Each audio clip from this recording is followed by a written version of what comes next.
All right. Good evening again, everyone. Thank you so much for joining us for today's session, which is a very interesting one.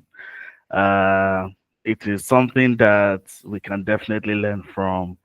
Uh, you know, um, the recent the recent culture of Japa, and just us, all of us wanting to be like global citizens. We want to know things that we can learn and things that we can hold on to when we move out of Nigeria, or even some things that we can learn while we are in serious relationships in Nigeria. So this is not just something that, oh, it's just for married people. It's definitely for everyone, so we can learn from it, and we can so that it would help us prepare for situations like that. So, anyway, we have our marriage expert here, Mrs. Oluwatosin. we'll be we'll be taking through this topic, this very interesting conversation. And if we have any questions, I want it to be as interactive as possible. Put your questions, and when she's done, you can always ask the questions. Okay. So, Mrs. Oluwatosin Sanusi, please introduce yourself to us and let us commence. Thank you so much, Dr. Yusuf. Hi, everybody. It is such a privilege to be here. I do not take it for granted. Thank you so much, Dr. Yusuf. Hi, Dr. Adejumo, AI Peace.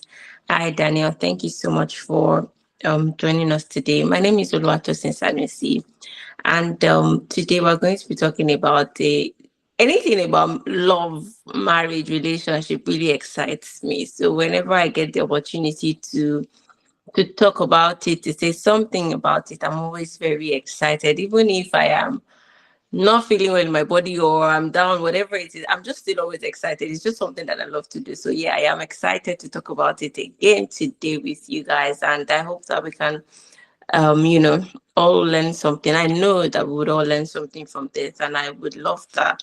We also comment, say some things. If you remember anything, you can put your questions, and I can deal with it at the end. And make contributions are welcome as well because nobody's an island of knowledge. I don't know all that stuff that Dr. Yusuf is saying about marriage experts. Please, we're all here to learn. So today we're going to be talking about why African marriages fail in the West. I don't know if it's something that every other person has noticed, but it's something that's been quite rampant in the past couple of years. And so when Dr. Yusuf sent me the topic, I was like, oh, yeah, it's about time we spoke about this because this has been quite an issue that, people are not talking about or nobody has like really addressed as to the reasons so that people can do better or people know what to do better, especially for people that are looking to immigrate, to other countries like the UK, US, Canada, or other foreign countries apart from African countries, because African countries have like similar culture. But when you are moving to the West, you're coming into a totally different culture, at least to a very large extent. And then especially how they think towards relationship and marriages. It's a more liberal society. Right. So I'm going to be starting with, I did a bit of research because I wanted a bit of context as to when exactly this started. When did this start becoming a problem? Because it was not something that was quite an issue some 30, 40 years ago. It just started about 20 years ago and, all of that.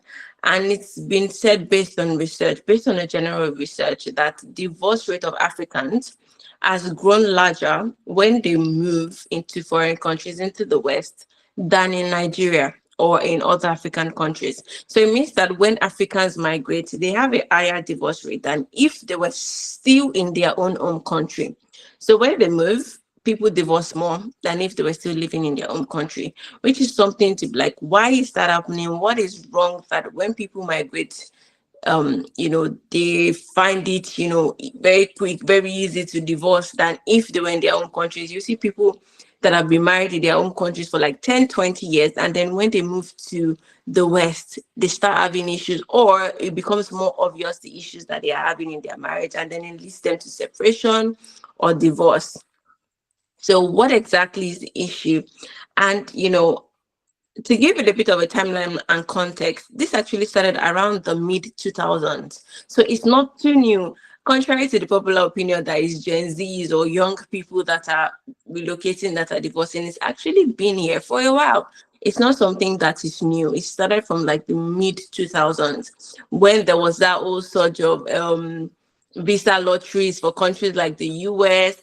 A lot of people, traveled at that mid 2000s. A lot of our auntie UK, uncle UK, mommy London, daddy London, it was about that time that quite a lot of them, migrated out of Africa or Nigeria in this context to the abroad, like they say, anywhere is London. But yeah, that was about the time that a lot of them, but because there was not quite social media was not yet there. It was not, news didn't travel that fast. A lot of them had separated in foreign countries that we didn't even know back home, or their family did not even know back home, because before you even write a letter to tell them, maybe like 2 months before the mail gets to them, right? So it started as far back as then. And then it rose also in the 2010, around 2010, it rose. There was a high surge of, people began to know themselves. So identity, there was a high surge of identity. There was conflict of interest at about that time, because there was people started to understand their power more as individuals, to say, oh yes, so I don't have to stay, in this, and they were backed up, by the law.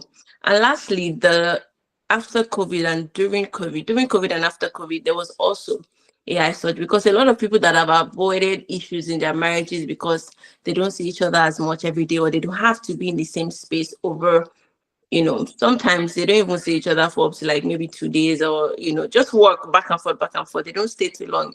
They had to stay with each other for months, and they discovered, I don't really like you. Yeah, I don't like you that much. And then they start to have issues, right? So that was a big boomerang. 2020 was like a big boomerang for all that had been happening. It just blew up in people's faces. And then it has happened, a lot of people moved 2021, 2022, 2023, and it keeps going like that. So why is this such an issue? What's the problem? Yeah.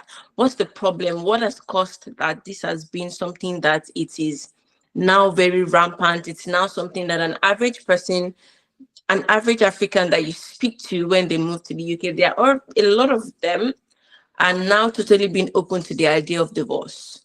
In Nigeria, or let me just use Nigeria so that it helps my context. So in Nigeria, if you ask them to say, are you going to be like, no, no, no, and everything like that? No, they probably won't even think about it. But when they move here, they realize that the process is much more easier. The government backs you up. You can still thrive as an individual, even if you leave your partner. Some can even still get support from the government, based on whatever circumstances it could be. There are so many people that their spouses have been sent back home because of issues or things that they said, or the allegations that they had against them. So when they see that, it has allowed them, their mentality has now started to shift, to say, oh, it's not that bad. I mean, if you want to stay, stay, but if you don't want to stay, it's okay. You can get out of there, and all of that. And this is not even speaking in the context of abuse or anything like that. Literally things that can be worked out by seeing a counselor, a therapist, or having a conversation about it. But people no longer want to try, to even get better. So let's look through some of the things that causes, these issues, and some of the differences between the culture in the West and the culture in Africa.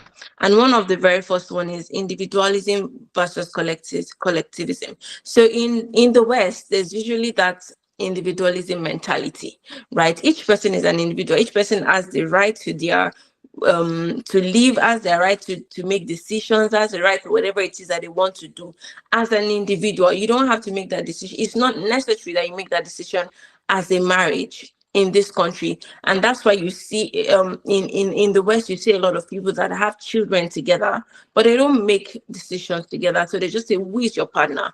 And by partner in this country, they don't necessarily mean your spouse. And even when I remember when I was going to have my baby and I was registering and they were asking me, who is your partner? Is your partner on board with this? As regards having your baby, and I'm like, was I supposed to do this alone by myself? And I realized that there was that just like that. Oh my gosh, so this is something that is quite common here. There are people that have their kids and intentionally choose except that they don't want to involve their partner in the process. Not even because maybe the partner left or something like that. Those are sensitive issues. But like some even decide to say, I don't want this person involved. I just wanted to have this baby and I don't want to have anything to do with him. So there's always that option. So many times they'll ask me, so are you living together? Is your partner living in the same house with you? Do you have help from your partner? And I'm like, that's my husband. Like we do stuff together. Like so yeah, that's something that even from the conversation with you, it is encouraged. It is something that it's not big deal. It's not a big deal. Yes, in Nigeria, that if you say, oh, my husband is not in the picture, they'll start to question you, what happened? What happened to why is not your husband there? Did he die? Did he leave? All those nurses, they will start asking you questions in Nigeria. If you tell them not to put the name of whoever it is you're having a baby with, they will start asking you questions. They want to know because it's not something that is common. It's quite strange to them because why? What happened? How did you not get this pregnancy? Right? So it's not very common here, but it's something that is pretty normal here. Right. And there's that collectivism as well in African countries, whereby when you're getting married, you're marrying the family. Right, you are marrying all the uncles, all the aunties. They always say there's an adage that they say in Yoruba that, oh my God, I don't know how to say it. I don't know how to translate it in English. So they say that a bad husband or a bad spouse is easy to have, but a bad in-laws is terrible to have. I don't know if that translation is correct, but they say that oko buruku sheni, bano buruku ni sheni. So you can have a very difficult bad husband, but it's best not to have like a very difficult in-law because you're marrying the whole family. So there's that. We are doing it together. Permit me to use that word. It's a togetherness stuff, right? So we're doing it together. In Africa, it's really promoted. Right, it's now that this our new generation, we're intentionally trying to separate ourselves, but not even entirely, but just to put boundaries in place. In those days, in like 15 years ago, there was not so much boundaries in terms of like family and all of those things. There was not. It's now that people are really trying to enforce boundaries with in-laws, and but it's still a struggle as well with so many families, especially the ones that are very traditional. It's still a struggle. Secondly, there's a difference in role expectation in the West versus Africa. In Africa, there's that stereotype of role expectation. This is what the wife does. This is what the husband does. Everybody knows their role. There's no clash. You accept it. You settle with it. People that try to fight against it, they call them feminists, or they call them delusional or something like that, because it seems like you're fighting against the norm. You're fighting against what has been there from like 19 Bogboro, or from the beginning of time. And this is not the extremist. This is actually like the real definition of the words that I'm saying, not the extremes. Anyway, so there's just a rule expectation. The woman bears the children. She takes care of the children. She's the builder of her home. The husband is the provider. The husband does it. There cannot be anything more than that expectation, or more than what they have boxed them into. And so when a lot of men or women move to the West, they realize that they can be more out of what they have been boxed into.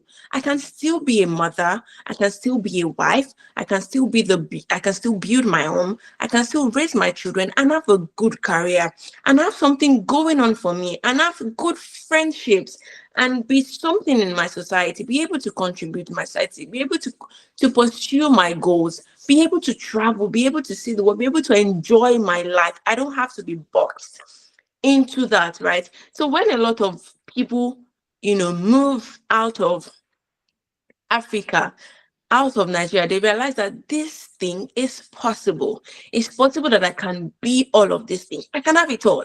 I don't just have to be a mom. I can be a million other things, right? It doesn't change who I am. It does not affect who it is that I am, or me raising my children or building my marriage. It just makes me better. I can branch out into more things. So when people come here, if they realize that I don't have to be boxed into these things, and that expectation, it doesn't apply anymore. And then so many men or women start to say, oh, my wife started to rebel when we came into this country because she started to maybe want more things or dream of doing more things. And then, there's that rebellion. And a lot of times, permit me to jump the gun, a lot of times people don't also know how to present these situations.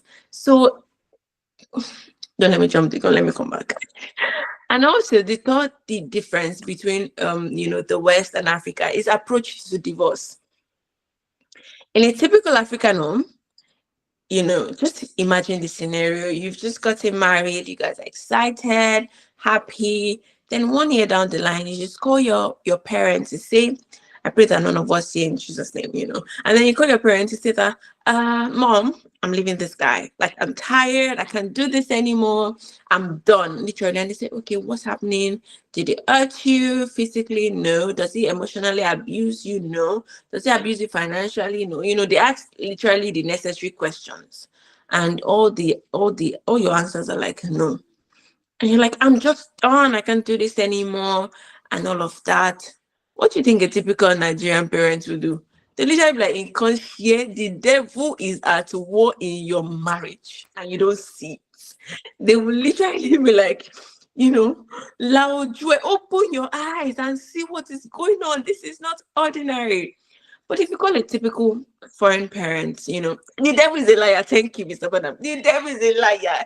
Dramatic parents, they literally rolling on the floor that, the joke me. Oh my God.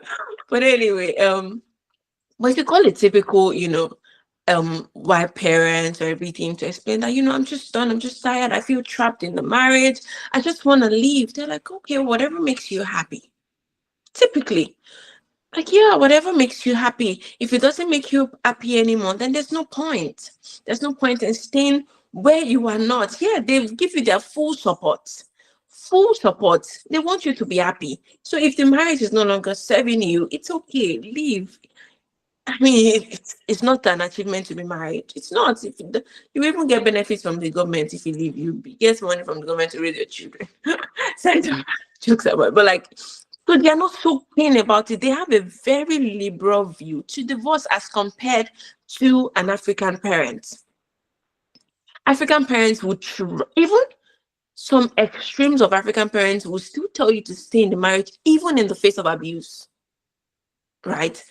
But why foreign people of the West don't think that way. They don't even wait till abuse before you leave. Once you say you are done, you are tired, you don't feel a certain way about it again, it's okay. It's totally fine. You can leave. Like, nobody's tying you down. It's totally fine. So the approaches are different. Then the fourth difference is the religious and the cultural approach. In Nigeria, you see that call that you called your mother to say that you are done. The pastor will hear about it. Your imam will hear about it because they have to be praying for you. Something is going on. And they have to war in the place of prayer for you. But there's not that in the West. Nobody has that time. Even if you call your pastor to say, well, I mean, of course, there are some exceptions. But if you call your pastor to say, they can't force you. It's still your decision at the end of the day. Even if they say, we don't think you should do this. We think you should still, look at things, stay a little while, compare it. Right? Village people, they will try to convince you. But at the end of the day, it's still your decision to make. But in Nigeria, maybe you have 50% in the choice to make, because the remaining they'll be calling you every day. This is what the Lord says. And this is not to trivialize these things, because they help save lives and help save marriages. But I'm just talking about in the extreme of how, it's what keeps us sometimes also in African homes, in our marriages. Because sometimes by the time we think of all the people that will call you, all the elders that will call you, all the pastors that will call you, just like, nah, let's see how this thing will work again. Because you don't even want to go there, like, I beg. I don't even want to speak to any pastor about this. Have you not even seen people that, some of us might have even been in the shoes, that maybe you've not even gotten married, or you broke up with somebody in a relationship, and the mother calls you, the father calls you, what happened? Talk to me, we can make this work. And you're like, my son, you and your son and me, we're just done. Like, we don't want to do it anymore. They say, no, you're a good girl, we want you in our home. And you're not more convincing the child, though, that you're in a relationship with. It's now the in-laws you're convincing, like, we are not doing anymore, like, no problem at all. but there's no interference like that here.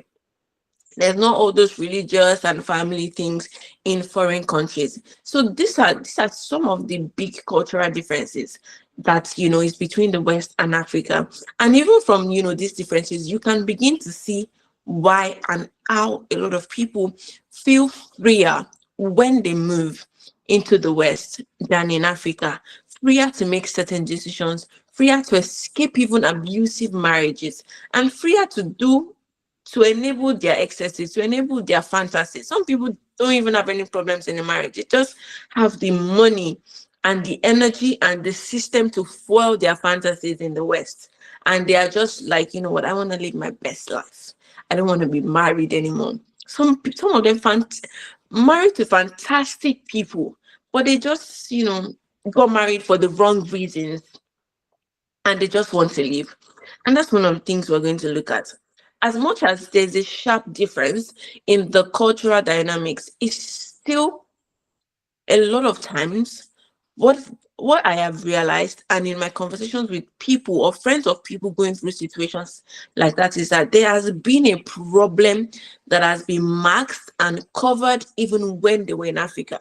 Or there were things that were happening that, because of the lack of exposure, they didn't realize that this was a problem until they saw what it could be.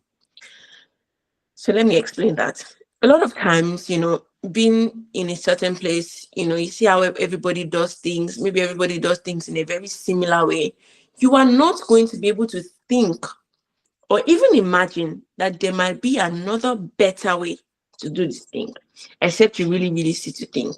But if there's no reason to even give you that push, it's going to be very rare for you to start to think, oh, there might be another way to do this thing, especially as human beings that we like our comfort. You just accept that, oh, this is how we do it, and that's how it's going to be done. You are not challenging it and you're not thinking about it.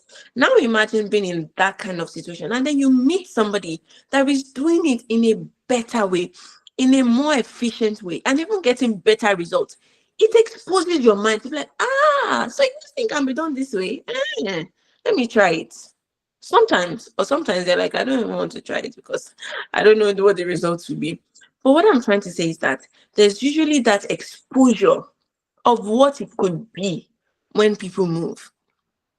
So they say that, oh, I was actually enduring in my marriage, or this should not even be happening in my marriage. And then when they move, they realize, okay, so this is what has been happening. This guy has been cheating me, or this guy has not been treating me well. This lady has been maltreating me.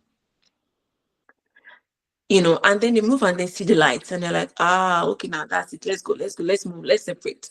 And for a lot of people, it's just a test of what you thought you knew about marriage. A lot of people thought they really knew what marriage was, but they did not. A lot of people still don't know what marriage is. A lot of people still marry for the wrong reasons. A lot of people married for money. A lot of people married for financial security. A lot of people married for societal security. A lot of people married because they wanted to be accepted. There's that general acceptance in Africa when you are married. Some landlords in Nigeria will not even rent a house to you if you're not married, especially if you're a lady, right? So a lot of people are married for the wrong reasons. And then when they come here, they realize that I don't need any of these things to thrive. I can rent a house myself. I can buy a house myself. I don't need to be married to be accepted in the society. I don't need to. So they realize that a lot of the things that they're married for are things that could literally come easy to you in the West with hard work, dedication, the right connect, the right information. You have these things. So what do I need the marriage for? There's no point. Right. So that's a lot of things, that happen.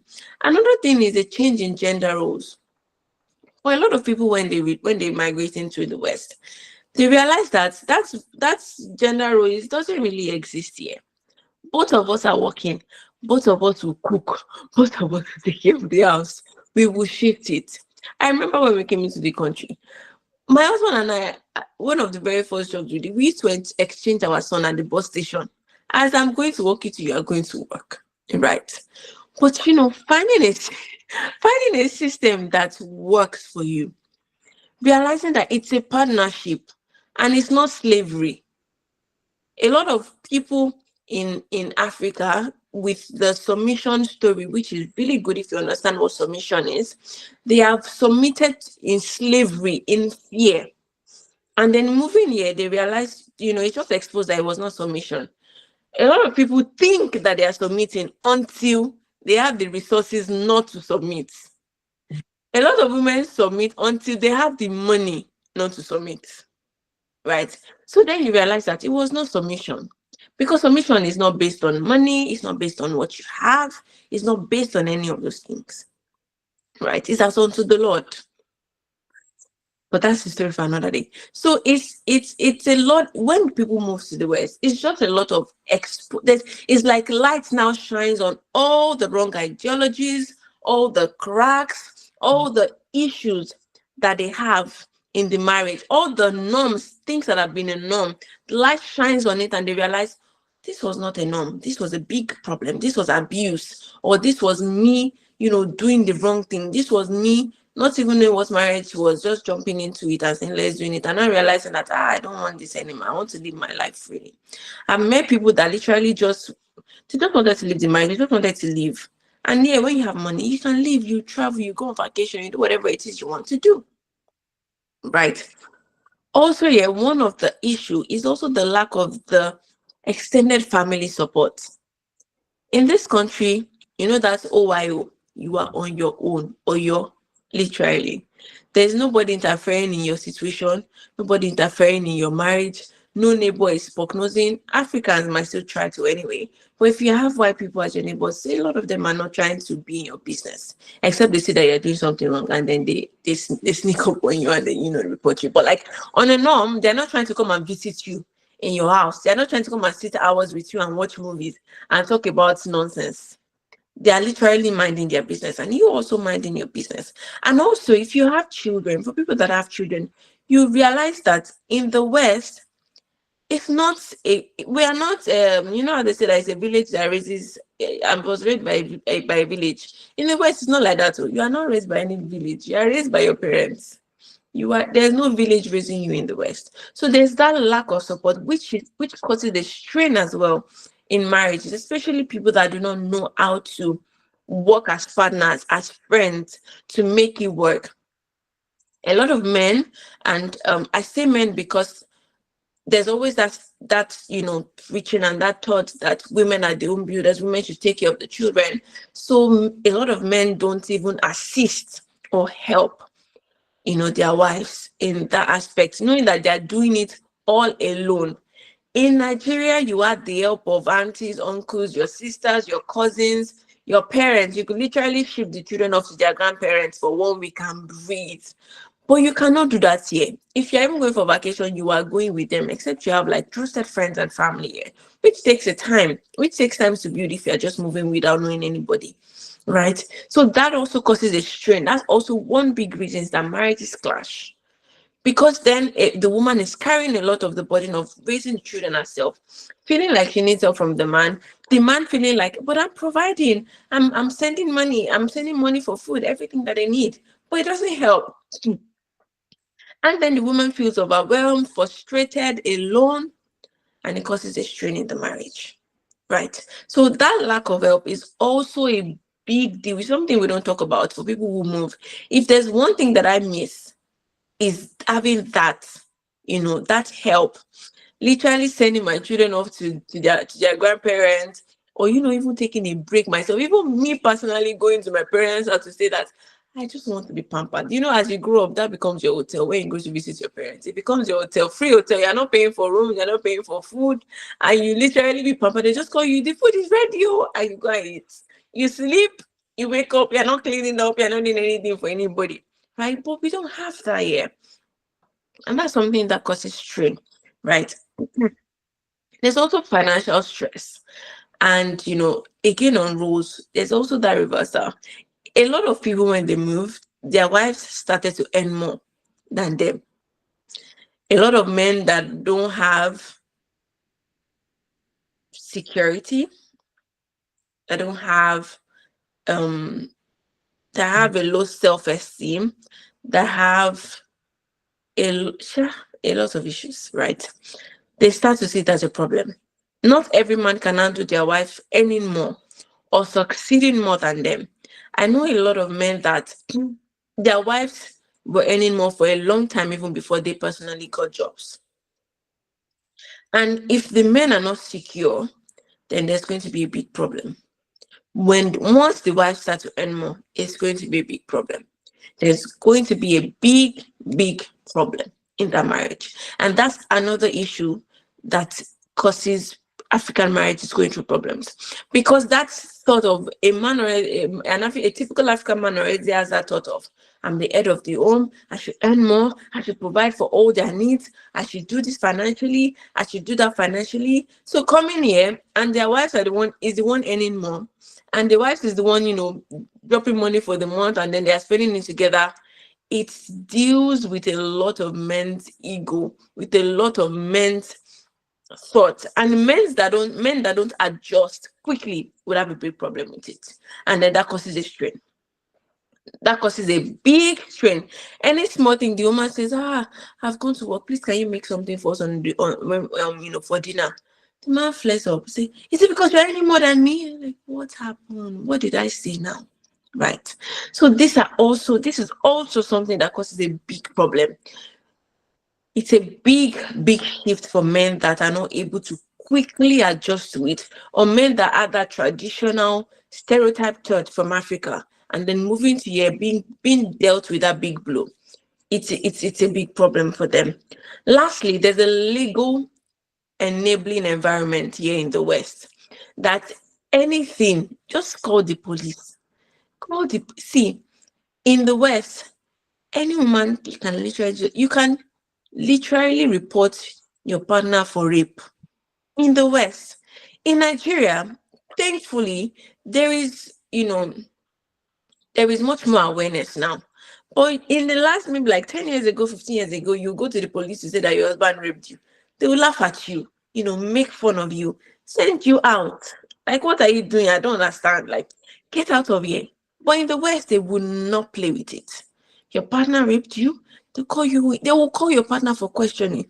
Arrest wherever their evidence is. If you can provide an evidence, that man is a gunner or that woman is a gunner. Literally, right? So there's a legal enabling environment here in the West that anything, once you have evidence, somebody can go down for it. Somebody can go to prison for it. A lot of men have been sent back home because of complaints made to the police about them.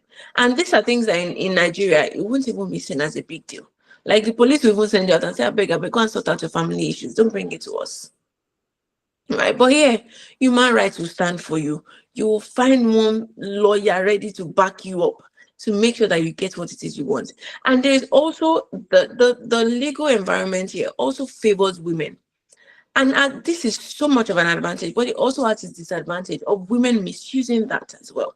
To even do bad to good men, intentionally using it as an opportunity to do terrible things to good men. And I know lots of instances about this. My uncle was even my uncle went through that, like personally. So there's also that, right?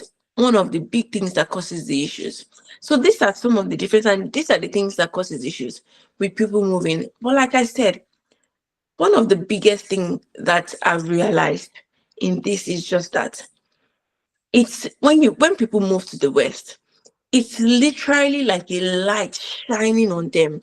There's an exposure in their minds, which could be positive or negative. But a lot of times has negative effects on the marriage for them to realize that, so I was either enduring in this marriage, or I was being abused, or I married for the wrong reasons, and now I don't want to have to put up with that anymore. I want to enjoy my life and I want to exit. Right. So there's usually that time bomb moment, positive or negative. That's usually the problems. When I have conversations with people that are going through issues in their marriage, people who move from Nigeria now having issues here, I realized that the crack has been from Nigeria.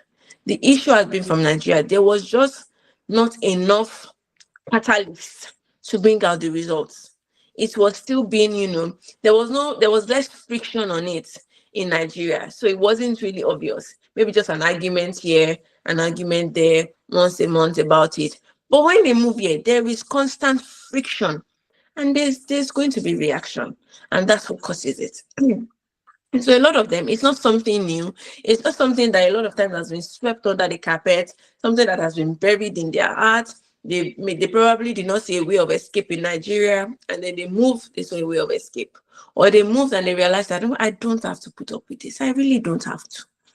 And then they leave, right? So these are the issues. Now, what is the solution? How do we move from here?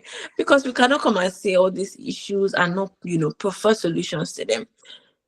One of the very first issue that I would prefer, if I were to, prefer solutions to this, is to speak to a counselor. A lot of Nigerians have that, you only go to a counselor when maybe some people even believe that it's white people that see counselors. They don't believe that Nigerians see counselors. Thank God that the stereotype is changing, but it's still very embedded in our thoughts that it is not, it is, I mean, Oyinbo people that see counselor. It's not for Africans. No. Counseling therapist is for everybody that needs it, and anybody who needs it. So it is important that we push that ideology. Like, see a counselor, see a therapist if you guys are having, speak to somebody knowledgeable, somebody who can provide solutions to your specific issue. So a marriage counselor, sometimes it might even be trauma. So you might need to speak to a therapist, right? Speak to somebody about it. And then the other thing I'll say is to practice the things that they taught us. Enforce your vows in your marriage to love each other through thick and thin. Forgiveness in situations, not abuse. I mean, in abuse, forgive. But if your life is threatened, please leave. But in situations whereby, your partner hurt you with something, they did something, they said, and you can forgive and you still see that, okay, I can move past it. We can make this work, and stay and fight for it. Not at the expense of your life. I need to reiterate that again, right? Also, financial literacy. Thankful for people like Dr. Yusuf. Financial literacy is so important. Money causes a lot of problem, even in marriages. You people trust. Like, one question I think is, you trust each other with your body. You will do stuffs, right? But you don't trust each other with money. How? Isn't your body more valuable than money? Because money is fickle. It comes and it goes, right? So there has to be financial literacy. What is our own unique situation, and how can we learn about it? How can we make it work as regards our finances? Also, there has to be sexual knowledge, because that's also something that causes issues in marriages. There also has to be sexual knowledge. We need to learn more. We need not to be ashamed to teach and to talk to married people about sex. Teach them about it. See a sex therapist if you need to. Talk about, there's no shame in, you're married. Like, you have the legal license anywhere in the world. Like, people that don't even have legal license are doing it. You are married. So speak about it to somebody and get help. Get help. It's such a big deal. I was still having a conversation with my friend this morning. How people just cover it up, and then one time they can't anymore and they leave.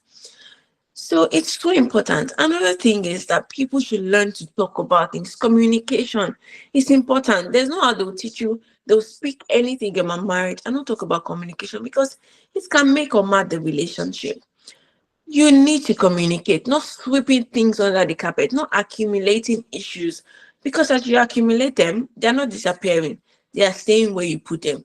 And the day that it becomes full, it will be exposed.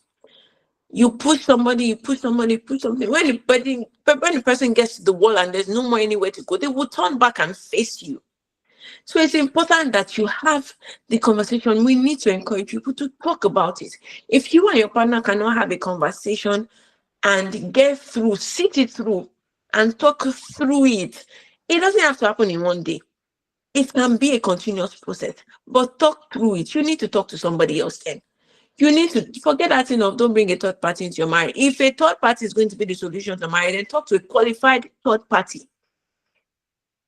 Speak to a qualified third party and then get the solution your marriage, you learn how to make it work without the interference of that third party, with the third party's help, and then you can thrive.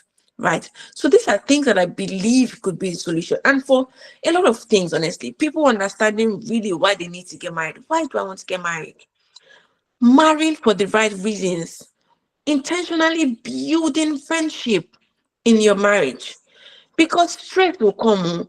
A lot of things will pressure you, and permit me to say pressure, is to pressure you, especially when you move to another country. It's almost like you're starting life again. You're moving to the West, forget whatever it feels like you're starting all over again.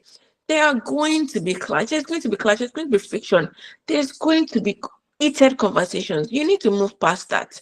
You need to be able to sit and talk with yourselves. You need to be friends to be able to do that.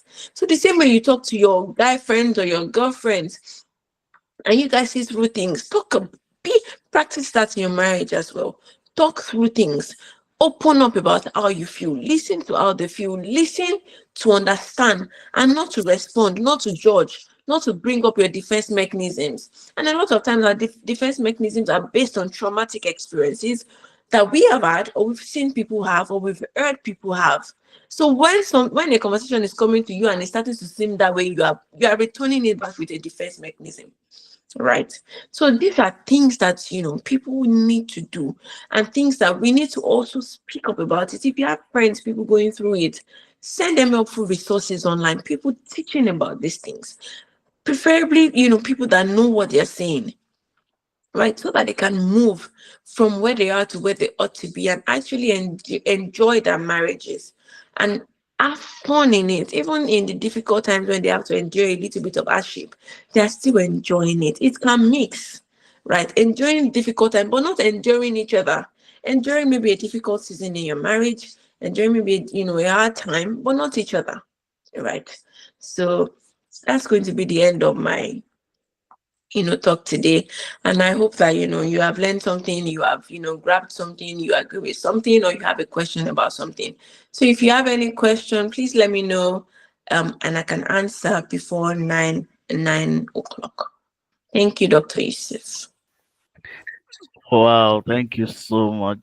In fact, you covered everything about this topic, and I'm really glad that you were the best person to come in to talk about this. In fact, things that I even did not think about that would have caused it, you talked about, and I love the fact that you went all the way back, to the root causes, not just it's looking obvious that it's like it's a Gen Z thing, but you talking about it now, it shows that it's been there all along. And it's not just because we are moving, it's not just because of the Western world, it's because of the cracks, like you said, that have been um, apparent within the marriages from Nigeria. And then coming here, you realize that, oh, wait, so I think all these things that have been accepted, I think they were not the norm. And, um, the support that the system also gives in the Western world, it makes it easy for you to say, you know what, let me make my decision. But in Nigeria, you are like, oh, what will my parents say? What will my pastor say? How do I survive and all those things? But yeah, it's a different ball game. And you also mentioned adaptability, the fact that men that support that normally they are built to provide in Nigeria, they're just like, as long as I provide, that's just the main thing I need to do. But coming here and you having to wash dishes, change diapers, so it's just the things that make it a bit more difficult for marriages to survive here. So I mean, you covered everything. Thank you very much. I'll let people ask questions before we go ahead. Is there anybody that wants to add or have a couple of questions about this topic today? You can just raise your hand, or you just unmute and then talk.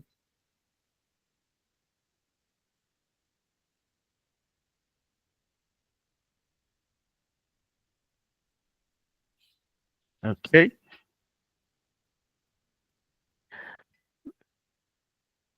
Anyone? Nobody? It seems like she dealt with that topic so much that you don't have any questions.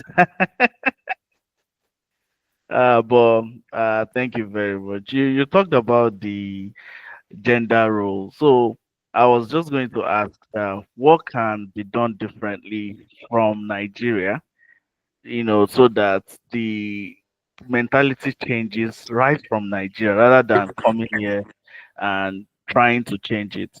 It is still very present within the marriages in Nigeria that the man mainly provides, the woman does the domestic work. But what can be done to change that so that our culture is not so different from the Western world when we, move to different countries? Okay, thank you so much, Dr. Yusuf. What can be done differently is still putting out the awareness of it as much as possible. So I don't think that the problem is that people are not being taught or people are not aware. I think it's just the refusal to accept that teaching until you are faced with the situation. Because if you search on YouTube now, you will see a lot of people talking about these things, even in a nice way, in a rude way, in a like people are literally speaking about things like this. Podcast or church or people are speaking about it. So I don't think awareness will be the problem. I think it's just people just choosing not to change. And that's why when you are getting married, they say marry someone who is teachable, right? Marry somebody who is teachable, somebody who can evolve with you with time. Sometimes it's not even the West that will test you. Sometimes it could be a change in maybe the wife has a health issue or something, and the husband has to step up. So there has to be, we need to encourage people to challenge people, right? To be able to move out of their comfort zone. And we as a younger generation also now, it's our duty to enforce it in amongst our friends. If you see your friends still practicing such as, call them out. Hello, bro. Hello, sis. What's wrong with you? That's not how to do things. Now, this is a partnership. Your wife is not a slave. It's not just a this is both of your duties. Parenting is not the job of the wife. It's your job together. When you take care of your children, you're not doing your wife a favor. And when she's taking care of them, she's not doing you a favor. When you are providing for your family, you're not doing her a favor. it it's a again, like I said, it's a togetherness stuff, right? So I don't think the problem is the awareness. I think the problem is just people choosing not to accept it. It's people choosing, not to just do the things the right way. They just want to remain there for their egos and stay and not change, like literally not evolve, still be the same person that they have always been. So what we can do, again, yes, still create awareness amongst friends, talk to people. If you see anybody still doing the wrong thing, call them out, talk to them in love, correct them. And also, as we are raising our children now too, we need to start teaching them the right thing. They need to start seeing the right things. We need to lead by example. Also, our parents, if your parents are still doing the right thing, we are in a position where we can talk to them now. So talk to them, call them, daddy, help mommy do this thing. As a guy, daddy, yeah, daddy, daddy, your wife, help your wife to do this thing. We can speak to them now. It's not when we're younger that we couldn't say anything to them. We can speak to them about it now, right? And then do better. So it's just for us not to keep quiet when we see it being done wrongly or when we see somebody not being treated right. We need to address it. I think that might honestly be the best thing we can do. Just keep spreading the awareness, keep spreading it as much as we can. Hoping that the more they hear, as they bang their head, this will be entering inside their head. Dr. Jumoke has her hands up. Thank you very much Yes. for that. Yes, Dr. Jumoke. Thank you very much. It was I learned a lot. It's so funny how you hear some of these things passively, but it kind of like sheds a lot of light when you hear it personally as well. And it's the same my same concern with regards to the importance of counseling. And as much as maybe you think even you are a pastor, you are closer to God, you are the firstborn of Jesus, sometimes it's still important that you get help. But my question here is, I don't know if you have heard of this thing flying around that if you already are not treating your wife well in Nigeria, don't bother bringing her to the abroad. Like, because if you bring her to the abroad, she's just going to change.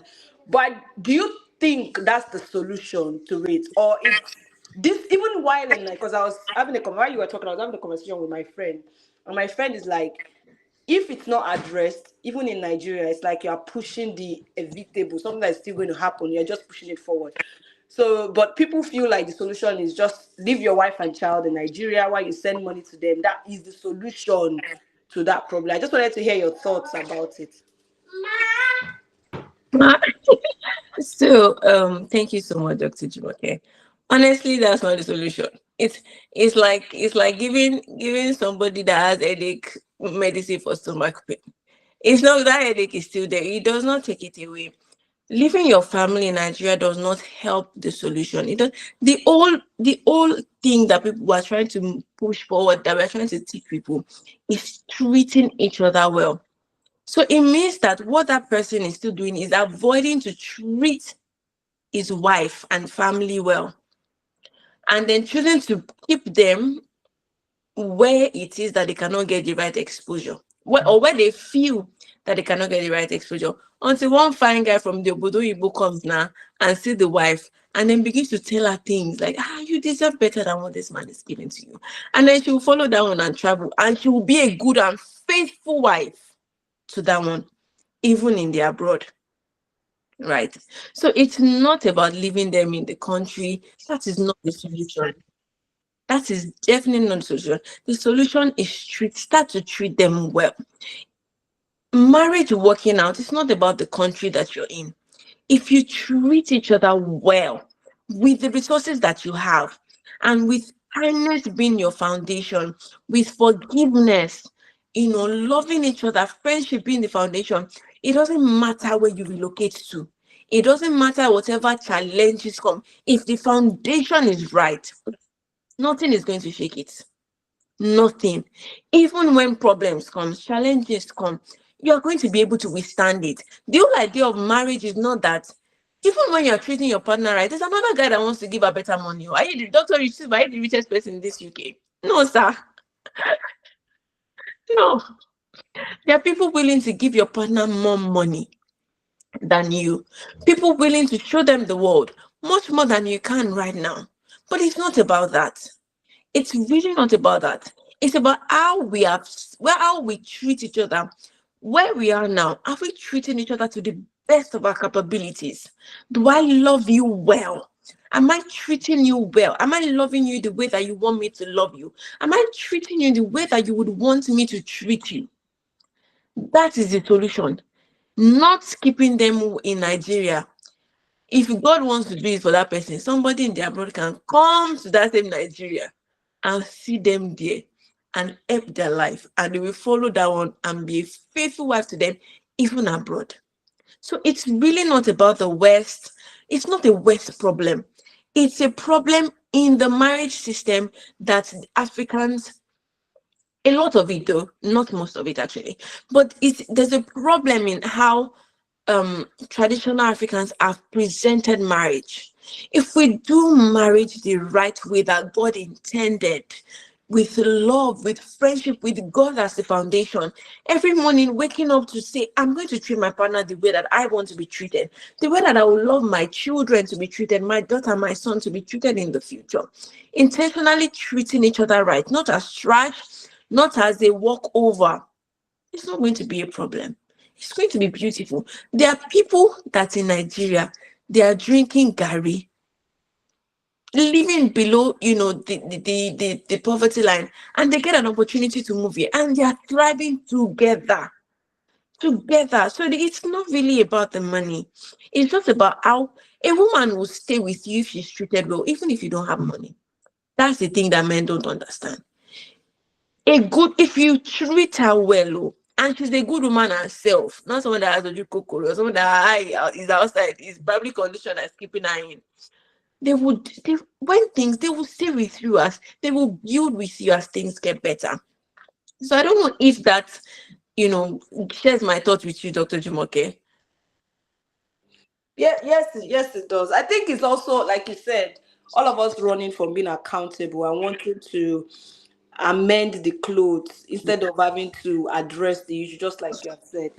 Yeah, and also the fact that everyone, when they hear things like this, and for the way you're saying it now, a man will see it as an agenda against men, an attack against men. That these are the kind of women that don't allow women to stay in their marriages and all those things. So no one is even coming down to listen and then see what can I get from people that say things like this. And it's also hard to drag those men to counseling.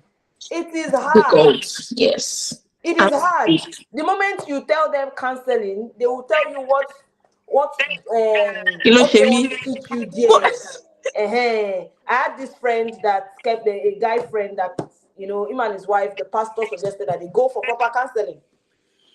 And then the guy was like, Shebi, you are a pastor. You can counsel us now. And he's like, no, that's not my job. I'm a pastor, but not a counselor.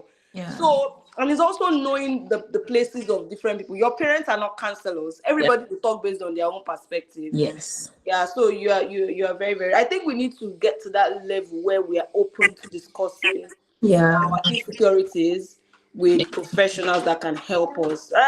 They would rather talk to friends that have no meaningful contribution to their lives than talk to people that can really help. Thank you very much for sharing your thoughts with us. Thank you. Thank you so much. And it's what you said is so true. Like, I don't know the problem with, I think people just think that when you say counselor, you're probably seeing a shrink, or maybe you're having schizophrenia. I bet they used to call that, something is just wrong with you mentally. But it's not. It's literally for you just finding a way for your marriage to be better. And there are even a lot of resources online for people that might not even be able to afford it. There are people that are committed to posting videos about it. At least I know that I do that. Posting videos that can help you make your marriage work. If you commit and practice these things, you might not even need to go to a counselor physically. But people will not do that. People don't want to learn. As much as you teach, sometimes people even think they're learning it, but they're not practicing it. And if you're learning something and you're not putting it to practice, then it's a waste. There's no point. You forget it after some time. It's only the knowledge that you apply that stays with you and you get results from, right? So I don't know. It is well.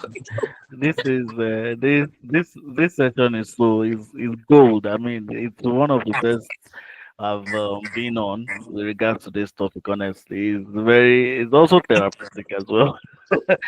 But I want you to shed more light on going for counseling and therapy. Do you have any suggestions with regards to where people can easily get it, and what people are supposed to expect from this counseling sessions? Some people also think it's quite expensive. That rather than using that money to go for counseling and therapy, let's just go to our pastor, like Dr. Elijimo just said. So, can you shed more light on it? Okay. I want to put a balance with that pastor thing as well. So a lot of times, some pastors have the opportunity, because of their pastoral office, so I've been exposed to a lot of marriage dynamics that they can actually help prefer solution to whatever issue you're going through. But what I always advise is that if it's not yet a deep issue, if it's something that is still on the surface, and if it's something that does not really involve maybe trauma or other mental things like that, then your pastor can pray with you, or your spiritual leader can pray with you, give you advice and help you through. But when it has become a deep situation that you can't even bring yourself to forgive this person, or you have been deeply hurt, then you need to speak to a professional. Because one thing that counselors do for you is that they take you back to what started the problem. A lot of times, in my little experience as a counselor, the symptoms is not the problem. There is a deeper problem than the symptoms that they're seeing. So, for example, somebody comes to the hospital. Let me use medical terms. I've been having headache. I've been feeling weak in my body. I've been having maybe cold sweats and all of that. A typical, in fact, if you tell me, I'll tell you, generally as you have malaria as a Nigerian, it's malaria. Go and buy an anti-malaria tablet or something like that. But when you go to see a doctor, and they take you to the lab. They do a blood test to see exactly what the problem is. And a lot of times, it's not malaria. For some people, that's when they probably discover they've got kidney issues or there's something wrong in their blood. But the symptoms are just pointing to a bigger underlying issue. And that's where a counselor steps in. A counselor does not just, address things on the surface. If you come to me for a counseling session, I hear what the problem is. But we're going to go back a bit. We need to find the actual problem. Because if we treat the symptoms, the problem is still there. And it's going to raise new symptoms. So if we don't address the root cause, there's going to keep being problems coming out. So what the counselor does for you is that they help you go to the root of the problem. And there's a difference between a counselor and a therapist. Therapists deal with more traumatic situations, like, maybe, for example, maybe somebody that has been abused before in their past, and then they're now having issues, maybe sexually, or just being able to maybe feel safe with their partner, for example. There's just that they can't, they don't feel safe with their partner. They're scared when they're with their partner, or they're scared when their partner leaves. Right. That a therapist has to deal with, because it's now more mental. It's now having to go back, probably applying some psychotherapist procedures to your issue, finding out what is the problem with. Now they probably have to do a lot of other things. They have to apply a lot of other procedures, maybe, psychodynamics, or they are doing CBT for you, or a lot of all those other processes, just for them to get what the main problem is and how to move you from that trauma to move you past how that feeling is affecting your behavior, your thoughts, and then eventually your behavior. So for some people, the problem is not even their marriage, the problem is them. So when they see a psychotherapist, they are able to then see that the problem is not really my marriage, it's how a particular feeling, a particular trauma that I've experienced has shaped my thoughts and eventually my actions that is causing this problem in the marriage. And once that is sorted, automatically it feels like there was never any problem with that marriage. Literally, it's always like magic. But a counselor helps you, it's just like, it's a bit simpler. Some counselors that, for me, I'm training to be a counselor and a therapist, right? So some people are able to combine the two. But counselors just do it in a more simpler way. So counselors will maybe do like premarital counseling with you, tell you the nitty-gritty about marriage, teach you on communication, accountability, sex, your in-laws, just general things. And then when there are issues, they can also give you specific advice, specific solutions tailored to whatever issue you're going through. But so let's just say that therapist is a more clinical approach to it when it's really becoming more mental. And in Nigeria, there are so many ways that I belong to a counseling group in Nigeria as well. There are loads of counselors, loads of family life, counselors in Nigeria, a lot of them. If you search online, you'll find the website, family life counselors in Nigeria. You find it. If you need recommendations as well, I can also do that. But in the UK, if you search online, family counselors, literally just go on Google, you will see people. You will see their licenses as well. You see their badge numbers. You can also check out their reviews. Check out, what people have said. If it's, I always say referral might be better, but some people don't also like referral because they're scared that, their stories will leak.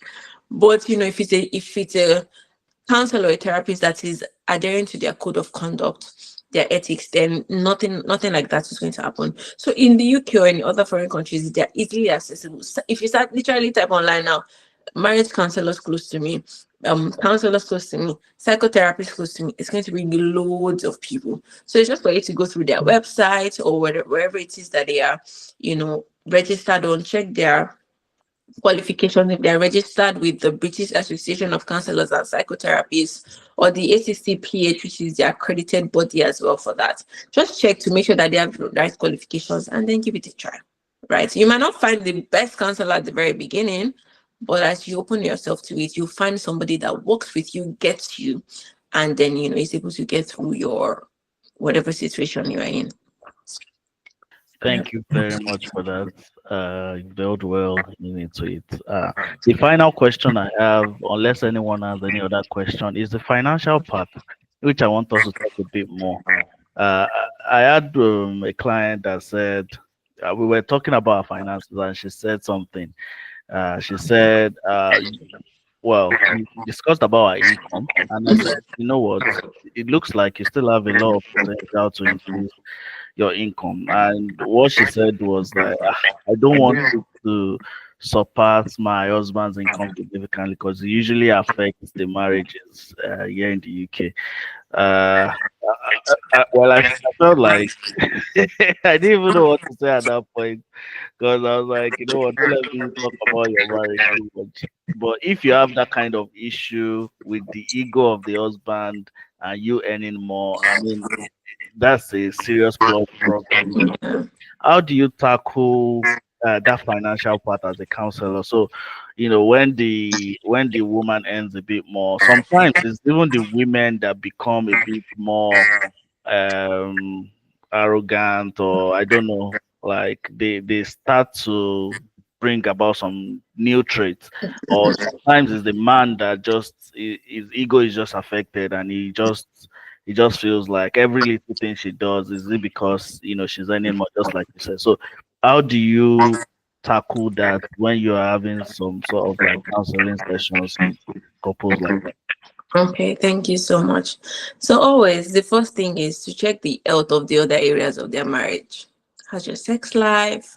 How are you guys dealing with your in-laws? Check the health of the other things in their marriages. If it is intact and then it's just the finances, then there's light at the end of the tunnel. But if there are other problems in those, it becomes harder because then it's not a situation of really the finances. There are other underlying issues hiding in other places. But yeah, so if it is just the financial problems and they are fine in other areas, then there's something wrong. So it's either there was an opportunity that the wife had exhibited that kind of behavior and it scared the husband and it doesn't want to happen again, or the husband has seen instances, heard of instances, experienced instances of that kind of situation playing out, and he doesn't want it to happen in his marriage, and he's just fighting against it. Or it's just an issue of a narcissist, right? So we need to find out which one of these three it is, and we can't do that without having a conversation with the husband. So we need to have a conversation with both of them. So what has been their money habits since they've been married? Even before they were married, what was their money habits? Ask questions, see how the husband thinks of women in general. Is he a misogynist? How does he see women? How does he perceive women? In the workplace, women thriving in their career, women doing, career women, 9 to 5 women successful in their businesses, out of his wife. How does he see them? Right. And then understanding his views. Sometimes from his views, you don't understand that that's how he sees women generally, and the wife is not going to change. And sometimes you realize that, it's something, maybe it's his mother or his sister, or somebody doesn't even know and read their story online, but it's just really hurt him reading that person's story. And I just made the decision that this one is not going to happen in my home. Right. So a lot of times it's a response to trauma. It is defense mechanism. It's a response to trauma that he has either experienced or he has seen. So in that kind of situation, if it's then a response to trauma, then we need to know what it was and then change the response to that thing to see it in a positive light. And then that now impacts on his thought about it and then eventually his action.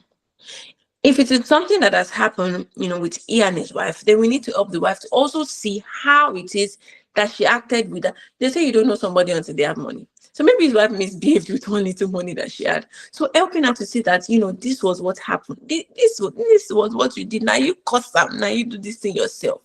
Also now helping her to realize that why did she act in that certain way? And she had maybe like poverty mentality, that she saw money, she just wanted to express herself. Are there things that she has always wanted to do that her husband did not allow her to do? Maybe, she wanted to travel, she wanted to do something, and she got the money. She's like, I beg, damn all the consequences, I'm going to do this thing. Right. So it's just finding the root cause at the end of the day. Why do you guys have a reaction to this? Why does your man have a reaction to you being more successful? For some men, it's just that traditional thing that they have been taught. They have just decided to stay as narcissists and not to change. And people like that, you counsel them, you try to change their ideology about that thing, about how they view the world. But again, as a Christian counselor, I tell you, my better start praying, because this one is by prayer and fasting. Because some men are just so rigid. Oh my goodness. Sometimes you feel like you could put your hand inside their brain and twist it, so that they can't think right. So it's just really about finding out why. Then when you find out the why that the man thinks that way, you're able to provide the best solution and then being able to move forward from there. But the woman also has to change her thinking about also,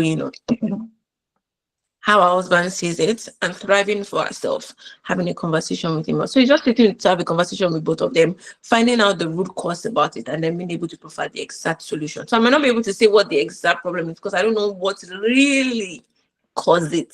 You get. Thank you very much. Thank you very much for this session. I appreciate you so much. In fact, I've learned so much from this session. I know I said that was the last question, but this is the final one, I promise.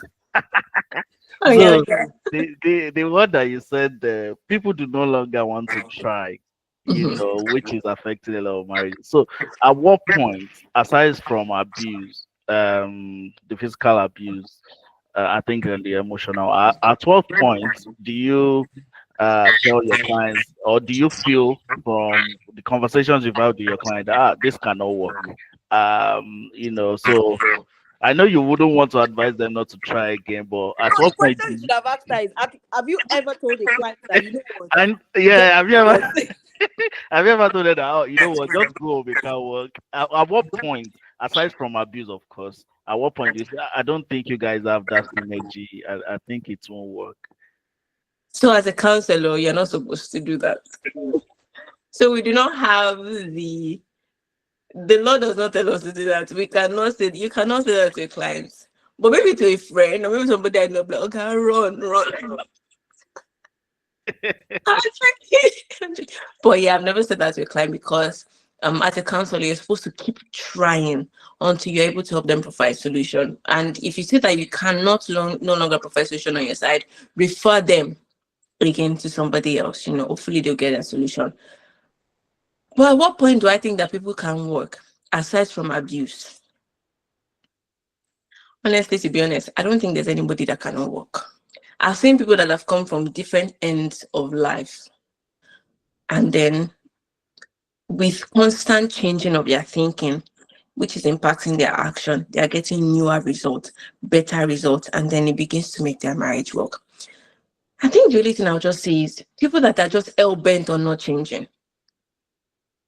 I think that's the only thing I'll say. People that have just decided that this is me, is that he or she accepts me the way I am. I'm not going to change. I'm not going to make an effort for it. Then people like that, there's no point. Because as it's entering year, have you ever advised those friends that as it's entering this year, they've told you that, what you said is correct. And then the next week, they've gotten back with that person and like, I should have not wasted my advice. Right. So, except for people that just decided that they don't want to change. Some people tell you this is me and there's nothing you can do about it. Is that you accept it or you let it go. So the question is now left to the person: do you want to accept it or do you want to let it go? And if they say you want to let it go, gracias. Thank you for making my session shorter. Glory be to God. And if they say I'm not letting it go, and it's another situation. So for those people that are just hell bent on saying that this is me, I'm not changing, I'm not doing anything about it, is it that I accept it or is it that she accepts me? And that's the end. Then I think that's really a situation where I'll say it can work, aside from abuse, of course. Thank you. Thank you very much. Well, that's the perfect ending to this session. Thank you so much for all the gems that you've given us today. Thank you so much. We really Thank you appreciate. so And much. thank you everyone for being Thank you. here and all the questions. I hope this session has been worth it for everyone, just as it has been for me. And I know that even the people that are watching this recording by now, they'll be like, wow, this is a great session, honestly. And it's a lot of things from here that we can definitely use in our marriages. So as I'm leaving here, let me quickly go and wash dishes and do a lot of those. Please do. Thanks so much. My husband is putting the children to bed right now. So I feel that's how we should be, Jerry. uh, thank you. Please share the Yeah, recording thank with you. me as well. I would like to listen as well to Of just course, learn too. of See, what I'm looking for now is someone that will cook dinner for me. That's what I'm looking for. Encourage yourself and go and cook it. I thought you said now gender roles. We don't have to have gender Eh, roles. cook it today, then tomorrow. You now tell him that, oh yeah, you're making dinner tomorrow. But this I I already gotta make prepared. it. Go and cook it. Go and cook it.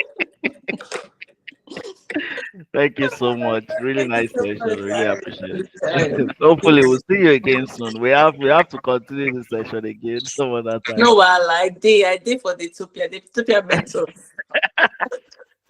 Thank Thank you you so so much. All much. right, Bye, guys. That's everybody. the end of Bye. today's session. Take care and have a lovely weekend. You too. Bye bye. Bye.